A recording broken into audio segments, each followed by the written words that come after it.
নমস্কাৰ মই অংকুৰ আপুনি চাই আছে অংকুৰন অফিচিয়েল এই ভিডিওটোৰ মাধ্যমেৰে মই আপোনালোকৰ লগত আলোচনা কৰিম অৰুণোদয় আঁচনিখনৰ ওপৰত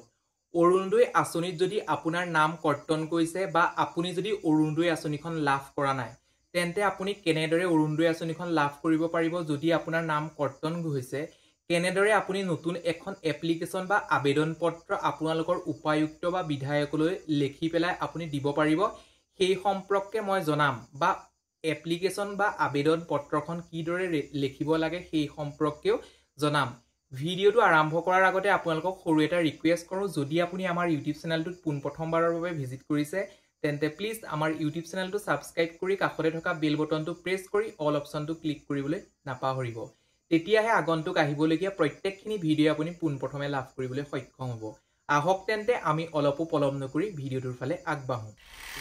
বন্ধু বান্ধৱীসকল এতিয়া প্ৰথম অৱস্থাতে মই আপোনালোকৰ লগত আলোচনা কৰিম ডকুমেন্টৰ কি প্ৰয়োজন হ'ব প্ৰথমতে আপোনালোকক লাগিব বেংক পাছবুক আধাৰ কাৰ্ড ভোটাৰ কাৰ্ড আৰু আপোনালোকৰ প্ৰয়োজন হ'ব ৰেশন কাৰ্ড এই কেইটা নথিপত্ৰ হলে আপুনি বিধায়ক বা উপায়ুক্তৰ ওচৰত আপুনি আবেদন পত্ৰ বা এপ্লিকেশন দিব পাৰিব এতিয়া আপুনি এপ্লিকেশনখন কেনেদৰে লিখিব সেই সম্পৰ্কে মই জনাম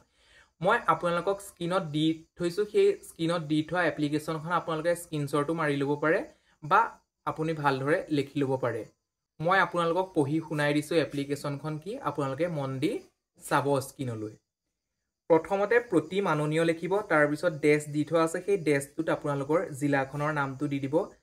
ইয়াত লেখা আছে প্ৰতি মাননীয় ডেশ জিলা উপায়ুক্ত বিধায়ক মহোদয় আপুনি যিকোনো এটা দিব পাৰে অৰ্থাৎ যদি বিধায়কলৈ লিখে বিধায়কটো দিব যদি উপায়ুক্তলৈ লিখে উপায়ুক্তটো দিব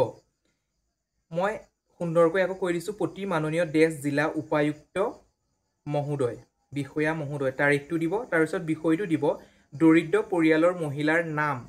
নামত অৰুণোদয় সাহায্য মঞ্জুৰি বিচাৰি আবেদন তাৰ পিছত তলত আছে আবেদনকাৰীৰ নাম স্বামীৰ নাম গাঁৱৰ নাম থানা পঞ্চায়ত ডাকঘৰ পিন নং ফোন নাম্বাৰ নিশ্চয় আপুনি জানিব পাৰিছে এইকেইটা সুন্দৰকৈ মই দিয়া ধৰণে আপুনি লিখি ৰাখিব তাৰ পিছত আপোনাৰ আবেদনকাৰী কোন হয় সেই সম্পৰ্কে দিব স্বামীৰ নাম কি হয় গাঁৱৰ নাম কি হয় সেই সম্পৰ্কে গোটেই কেইটা মই দি থৈছো আপোনালোকে নিজৰটো তাত বহুৱাই দিব তাৰ পিছত আপোনাৰ ইয়াত দিয়া আছে মহোদয় সন্মান সহকাৰে জনাও যে মই এগৰাকী দৰিদ্ৰ সীমাৰেখাৰ তলৰ মহিলা হওঁ বৰ্তমান উপাৰ্জনৰ পথ নাই দিন হাজিৰা কৰি জীৱন নিৰ্বাহ কৰি আছো বৰ্তমান উক্ত আঁচনিখনৰ পৰা বঞ্চিত হোৱাত মহোদয়ক জনোৱা হৈছে তাৰ পিছত তলত কেইটামান আছে সেই কেইটা আপোনালোকক জনালোৱে তলৰ স্পেচটোত চাব বা তলৰ পেগাপটোত চাব গতিকে মহোদয়ে উক্ত অৰুণোদয় আঁচনিখন মঞ্জুৰি দিয়াৰ প্ৰাৰ্থনা আকৌ তলৰ পেগাপটো আপোনালোকক পঢ়ি শুনাই দিছো গতিকে মহোদয়ে উক্ত অৰুণোদয় সাহায্য মঞ্জুৰি দিয়াৰ প্ৰাৰ্থনা নিশ্চয় আপুনি জানিব পাৰিছে এইকেইটা সুন্দৰকৈ লিখিব তাৰ পিছত তলত লেখা আছে যে বৃদ্ধিৰ সংলগ্ন নথি লগত গাঁঠি দিয়া হল মই যিকেইটা আগত নথিপত্ৰৰ কথা কলো সেইকেইটা আপোনালোকে জেৰক্স কৰিব জেৰক্স কৰি পেলাই তলত আপোনালোকে সহি কৰিব সহি কৰি পেলাই তাত গাঁঠি দিব তাৰ পিছত ৰাইট সাইডে লিখিব ৰাইট সাইডে কি বুলি লিখিব ইতি মহোদয়ৰ বিশ্বাসী আৰু লেফট সাইডে আছে আপোনালোকে নিশ্চয় গম পাইছে লেফট সাইডে আছে সংলগ্ন নথিৰ লগত গাঁঠি দিয়া হল কি নথিপত্ৰ জেৰক্স কৰিব লাগে সেই সম্পৰ্কে কৈছো যদিও আকৌ আপোনালোকক কৈ দিছো বেংক পাছবুক আধাৰ কাৰ্ড ভোটাৰ কাৰ্ড এইকেইটা লাগিব আৰু আপোনালোকৰ ৰেশন কাৰ্ডখন অত্যন্ত প্ৰয়োজন যদিহে ৰেশন কাৰ্ড থাকে তেতিয়াহে আপুনি লাভ কৰিবলৈ সক্ষম হ'ব